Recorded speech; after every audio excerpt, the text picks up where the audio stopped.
Okay. Starting the output failed. Please check the logs. But YouTube's going to record it anyway, right? Yeah. Okay, so I don't care. As long as it's streaming, oh, we're ready to ramble.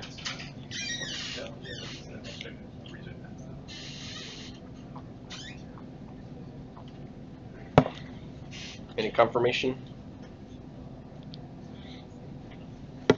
So, yeah, I should probably do that. And then, good? Yep. Oh, good. Okay. Great. It's kind of like a little bit.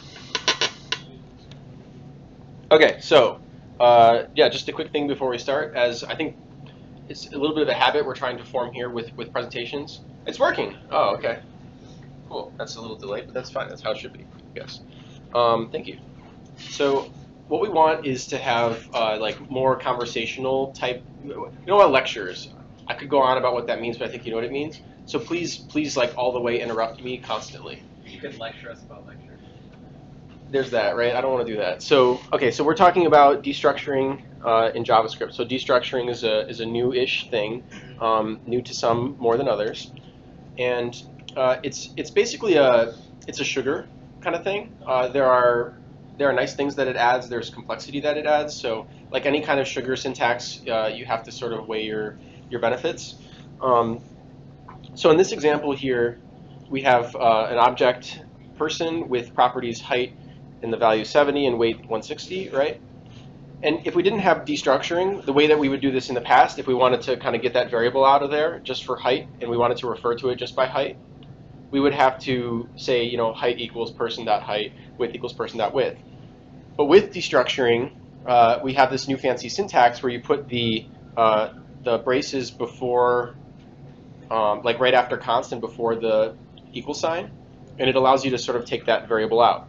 So yeah, it's the arguments for using it is that it makes code easier to scan, and the reason for that is that like especially in React, so it's useful in React because you destructure things all the time off of this.props. So otherwise you would have to in this.state too. So otherwise you'd have to say this.props da da da, this.state da da da all the time, and it can really like make the code kind of hard. There's just more characters on the screen. So that's one thing. It can, in places, decrease repetition. So in that example we saw, in this same example here, we wrote on line 8 and 9, we wrote those words of the properties twice, whereas with destructuring we wrote them once. So I'll talk about this. There are actually ways when it can increase repetition if you're going out of your way. I suffer from going out of my way to use it sometimes, and I'll show you an example, fun one later that came up today. So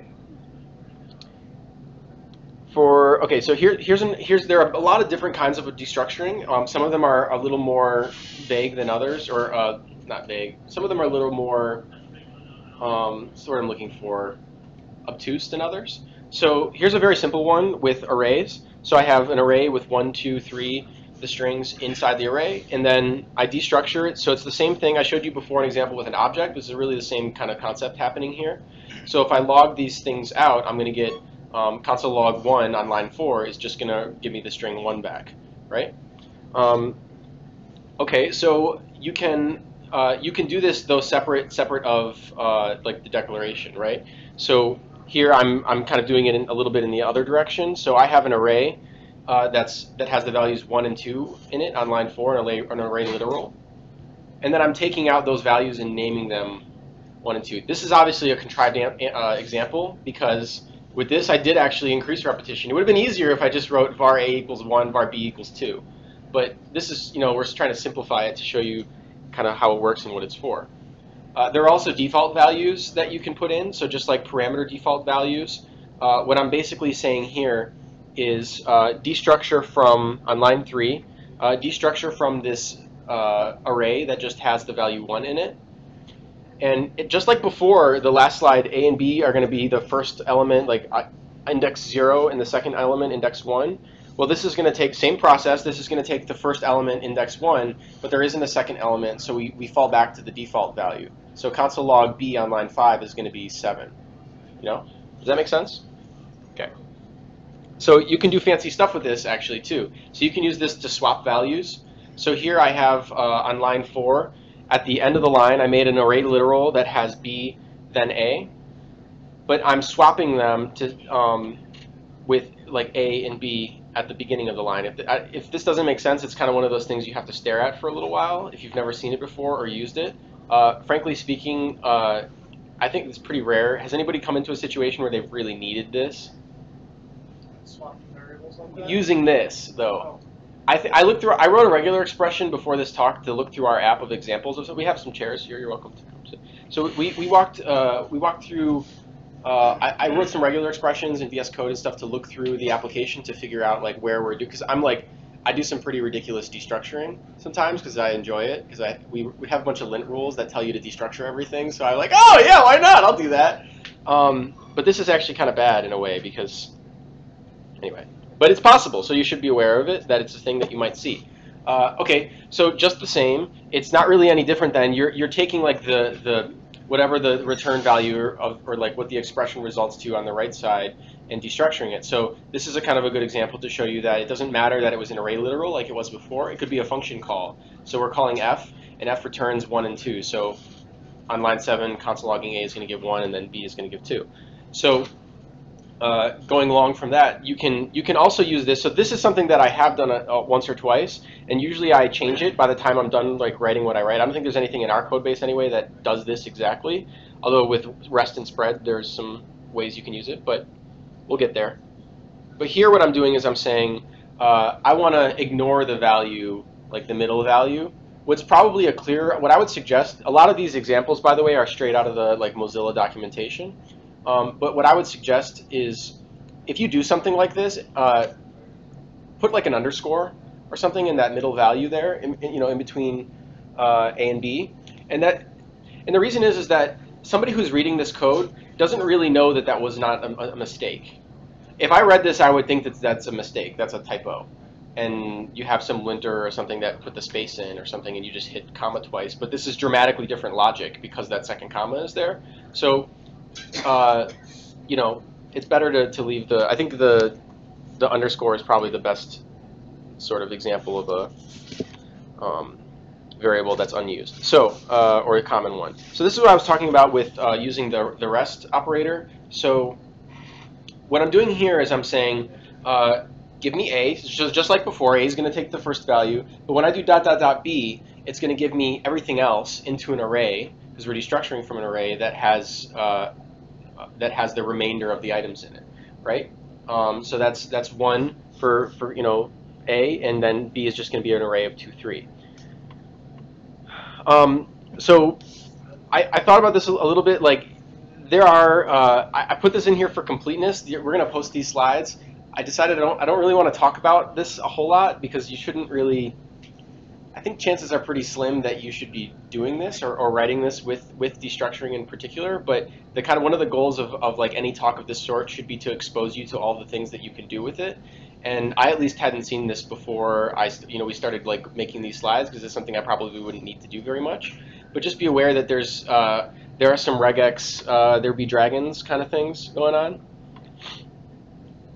So in any case, so the similar sort of story plays out for object destructuring. These are going to be a little bit repetitious, so I'm going to go through them pretty quickly. But I can take out the values from the object O on line 2 and store them in variables P and Q. It doesn't matter that they're the same variable names necessarily because we can rename them, and I'll get to that later. But in this case, it does matter, right? We need to have P is going to be P and Q is going to be Q. So one thing that might be a little bit of a gotcha that I think is for like junior JavaScript developers is that you should never rely on objects. Something's like a big pet peeve of mine is you should never rely on objects having an order. Technically speaking, like an object is like a hash map or a hash table or whatever you want to call it. It shouldn't have any order. It just so happens that the majority of the browsers they do respect insertion order, and you have libraries like Immutable.js, for instance, that like they'll respect insertion order. But you shouldn't rely on that. So just a word to the wise. But in this case, it wouldn't matter. You could say var p comma q, and you would get the same things out, right? Everything would be the same on line 4 and 5. Okay, so similar sort of deal. You can do an assignment. So I have done this a couple times. And I am going to be honest, I didn't know it was possible, even though I read the documentation until like the lint rule told me to do it. And then I started thinking about it. There are places where it's actually, it can be, because very often, like, so A1, B2 is an object literal in this case. But sometimes, you know, when you're using destructuring, usually it's not with like object literals. These are contrived examples. But you need parentheses around the whole statement, because otherwise A comma B gets interpreted as a block, right? That's right? Yeah. I always like to check with John on things. John knows this stuff. So otherwise A comma B would be interpreted as a block. This is actually the same. I look at this as the same snafu that happens with arrow, the arrow syntax. So you may be aware, like if you have a function that has some, or let's just talk about it, just a regular old arrow guy. So this is the can you see that at all? Sorry. I should probably just, okay. So this is like a, you know, like a just run-of-the-mill arrow function, right? If I want to return, like 1, I can just do that. If I want to return A, I can just do that. But if I want to return an object that has a 1 in it or something, does anyone know what happens? Yeah, it doesn't work. I think it actually, that's A can be a label. Well, the problem is, If you had a comma, I'm not sure what would happen. But anyway, don't do this. What were you gonna say, John? I think the problem is whenever you can have a scope, an object literal won't be preferred. I think it's really early in the shift reduce that it actually becomes a scope. So the way around this, or the thing you have to do, is just simply wrap them in parentheses. So when I think about this rule here with the destructuring assignment, it's like the same thing is going on. So just the thing. Why couldn't you could ask the question? Why couldn't you just put let in front of that or const? Because this isn't. This is like an assignment is the reason why. Okay. So assigning to new variable names. So this is what I was talking about with the renaming. This we do use quite a bit. I use pretty frequently. And if we have a second at the end, I'll pass you through some stuff in our code base. But basically what we're doing is the same as the example before where we took out P and Q from O, but this time we renamed them to foo. You can go a step deeper and we'll get there too, but just know that this is basically the same as saying, let me write it out. Or does that make sense? Do I have to? Have you guys seen this before? Give me a temperature reading. You guys are quiet. Yeah. Yeah? I can't think of an example where it doesn't expose just a deeper kind of architectural and data contract problem. Where it doesn't expose a problem? Yeah, like some sort of like if you have a data contract with your backend, you're based on response, you're renaming. Perfect. Why are you doing Come on in, guys. We have some more chairs. Luke, can you grab us some? Thank you. Yeah, so that's a perfect example. Where we use this is almost always where the backend does something that we don't want to do, or we don't want to take it in that way, and we don't have control. Or maybe we do have control, but we're licensing the same data out to clients who expect it a certain way, and we don't want to really use it that way. Although that's like we're going to eat our own cookie. We're not going to like make a separate endpoint just for us from our same data that we're selling. We want to use our own data. So yeah, that's exactly the reason it comes up. Okay. I almost always use that to rename imports. To rename imports. Imports. Oh, imports. Yeah. Okay. Yeah, that's a good one. It's different syntax though. It is because the as. Okay. Very nice. Okay, default value. So we talked about this with arrays. I just want to show you an example with objects. So what's going to happen here is that we're destructuring from an object literal that has A3, and we're taking out A and B from that object. Well, that object doesn't have B, so it'll default to it'll fall back. It'll fall back to the default parameter, which is 5 in this case. So line 3 will be 3, and line 4 will be 5. Okay. So for this example, I'm just trying to show like a before and after sort of thing, like what you can do with destructuring. So we have we take in this object options, and one thing you can do that you see in React a lot. I think the place you see this in React is with stateless functional components. Very often the syntax. Can you guys think of a stateless functional component in the app?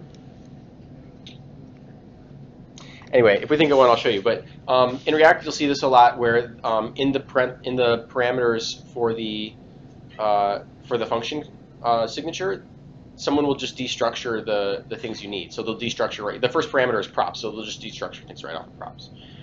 So that way you don't have to say props dot and so forth, just like before. Not really sure what else to say other than that. So we're using default parameters. So we have big as the default for size and so forth. So I think that this is one thing that I've learned to hate. So I don't know if you guys read like the Bob Martin book, Clean Code. I read that early enough that it's been like embrazened into my mind, and he talks about like the ideal function, he doesn't like doing this kind of like make long functions or long function signatures that take a million things. So sometimes I get a little weirded out when we have, you have to like the function signature line goes like many lines down because there's a lot of work going on up there. And the example I'll show you at the end has some of that. It's only taking one object. Yeah. Well, so this is a pattern that this is a pattern that I think JavaScript developers know and love, but like Java programmers, I think can't understand why, but sometimes you don't know how miserable you are, I think, in the Java case. So it's basically only one object because JavaScript doesn't have named parameters like, say, Python, Yeah. It's basically a substitute. By the way, if you want to see a stateless component in the app, go to app.jsx. Oh. That is actually one of them. Okay, and does it do this? Does it do the destructuring? It does do the destructuring. It doesn't do nested destructuring, but it does it. Okay. Okay. So John found that's a good and easy one too. So here's an example. Okay, we're using flow, but let me make this a little bigger. Make that go away. Okay, but yeah, and PowerShell, of course. But anyway, the point is that here we have a stateless functional component, and right out of here, it's taking out the parameters children and session from props. So if I didn't do that, then the next parameter up, like instead of saying session, that is like we have other. Oh, you okay? All right, you're good. We would have to say like props. You're right. If we did this kind of deal. Okay. Let's keep moving.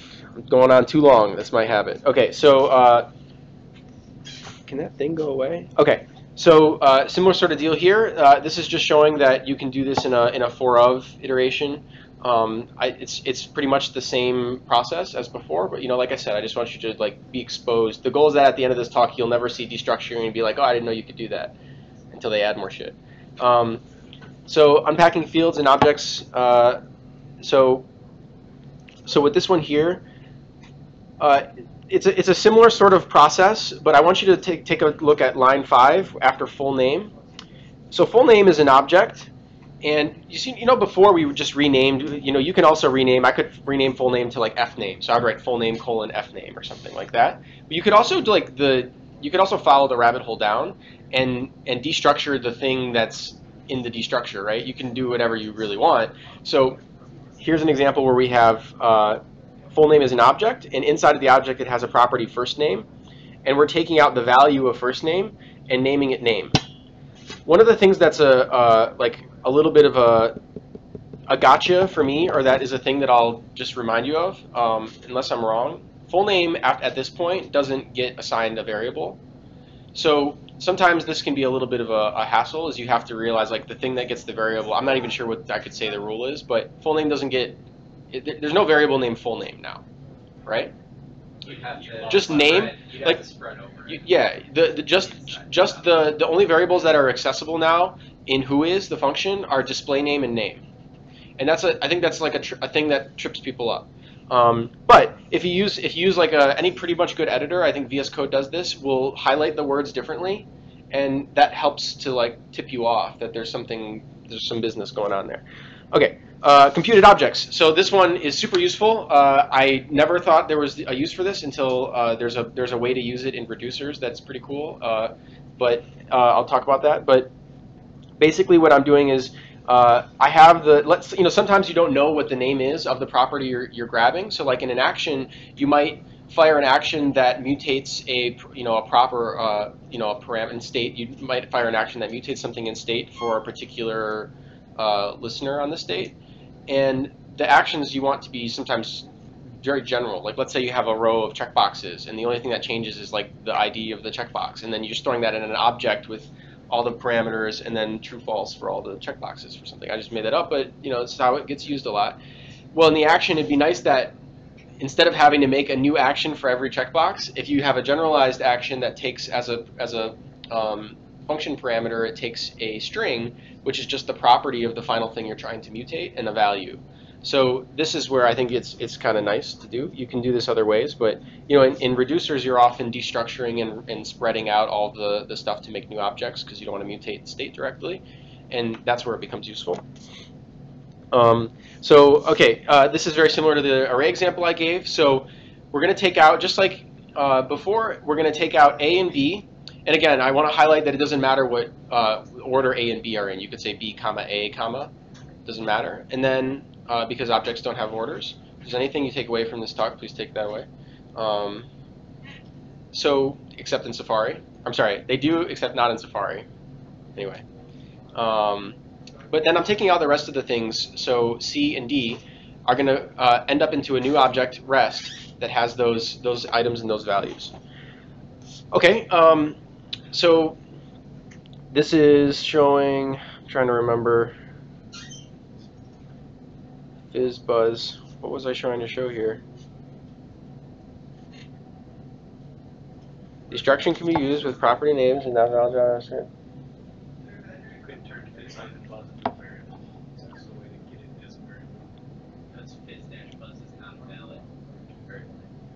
Oh, yep. There we go. Okay. Yep. There's that.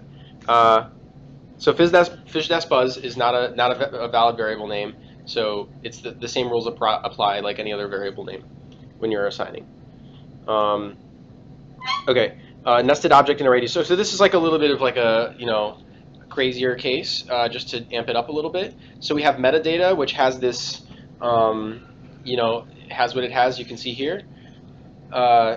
So then on line 15, we're destructuring out, well, let's look at what we're doing. We're destructuring out title, but we're renaming it to English title. Okay, that's cool. We're destructuring out translations, and then inside of translations, there's, it's an array. And in that array, we're taking out title, and we're renaming it to local title. So now if we have of that whole section, all we did is we got two variables, locale title and English title, right? And then we can use those as we would normally. This is an example. I just want to bring it up. Anyway, this is an example from something that happened. Rob and I were working on this. We were pair programming on this morning. So we deal with the stock market, and stock market has different sessions. So there's like pre-market, and then like during the day, and then after market.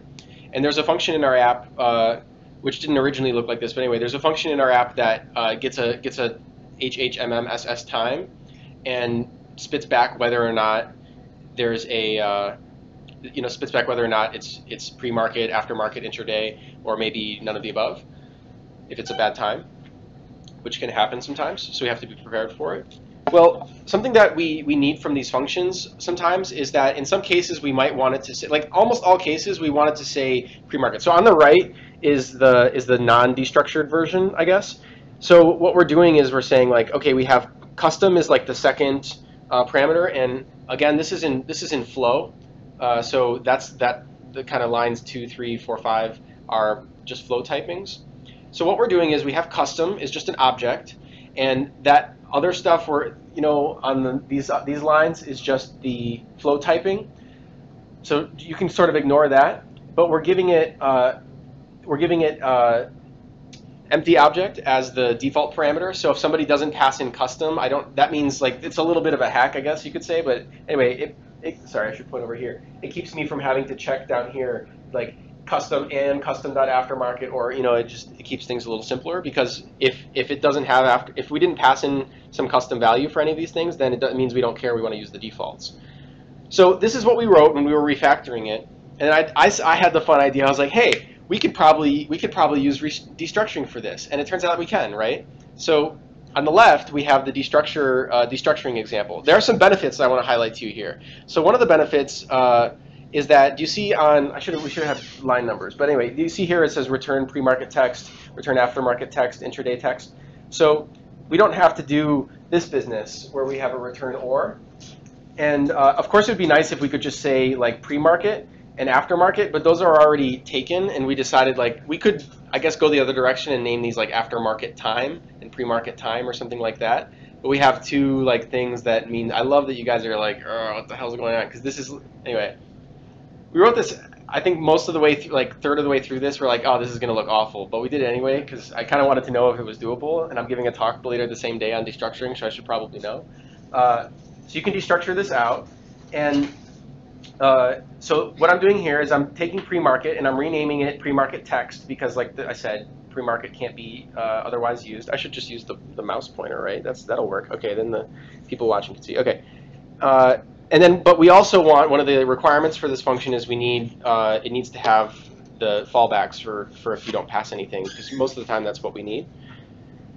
And then we realized that what happened is you can't if it doesn't pass in if you don't pass in any custom object, then the way the destructuring will work or the default parameters will work is that it will take like the whole object at a time. It doesn't like look through to see which parameters of the object you passed in. If that doesn't make sense, I'm sorry, but basically the reason that this is a const block, this is a block outside, we could have put this thing inside here, right? To say, if you didn't pass in a custom object, here's my custom object. By the way, rename this shit and also give me these fallbacks.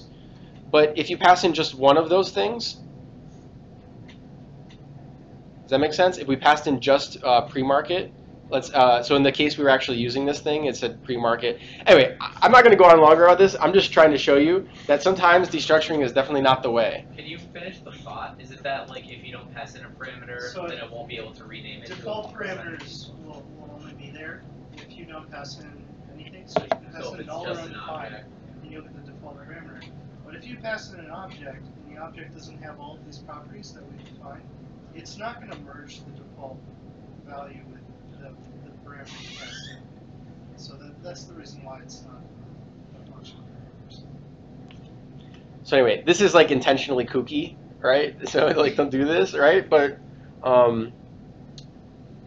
anyway. I encourage him not to do this, but I did take a little encouraging. I like really like destructuring. It's one of those, we all have a little JavaScript ninja in us somewhere, and that's where mine is the destructuring camp. So yeah, that's it. You any questions about thoughts, comments? No. How informative was it? Like how much of that did you already know? Someone give me like a percentage. None of it. None of it? Yeah. All right. Does it make any sense? Yeah. Okay. 50? Oh, okay. All right. I feel good. You know a lot, so I feel good. Okay, that's cool. I wonder how often you actually use array destructuring. Because it never Rarely. Yeah, I use it all the time, and I'll tell you the reason why. There's a new ES6 function that Dimitri will get to later, but I'm going to spoil for him. Object.entries, which will map over the key and values of an object and return it as an array. So you can destructure the key and the value in your array, in your callback. In your for loop. Yeah, in your for loop, and it's very convenient. It feels like they made the array destructuring literally just for the new Quora. I swear, it really felt like that.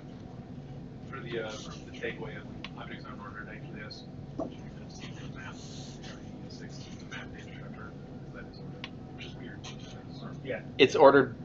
Oh, it's like in the spec. It's ordered. Yep. I didn't know that. It's just the weirdest thing. Did you guys know that? Immutable? No, map in the spec is ordered. Pull it up on MD. Oh, map. Yeah. Map I think data it is. structure. I didn't know that. That's kind of like an important thing to say. Yeah, so if you're already using destructuring, presumably you're using ES6 or Webpack or something to get those features, so you have access to map. So just use that if you need order to keep later. Huh. Interesting. The reason that's like a pet peeve for me is that sometimes we have like people don't realize because it is de facto ordered, right? Because every browser except Safari respects the order. But then like we have for the longest time nobody could figure it out. We had like, oh, we have this drop down menu, and in Safari they're in like a totally different order. But there was actually like a business requirement to put like hot items at the top of the drop down so people would see them. And I mean it's like a bug and we couldn't figure it out. And at the end of the day what it was is that it was taking an object of items, and the items were by ID. Of course, it's very convenient to do that because then you need an item, you got the ID, boom, you're right there. You don't have to like look through, you don't have to run includes on everything. But it is what it is. So okay, do we want to? So wait, I'll stop.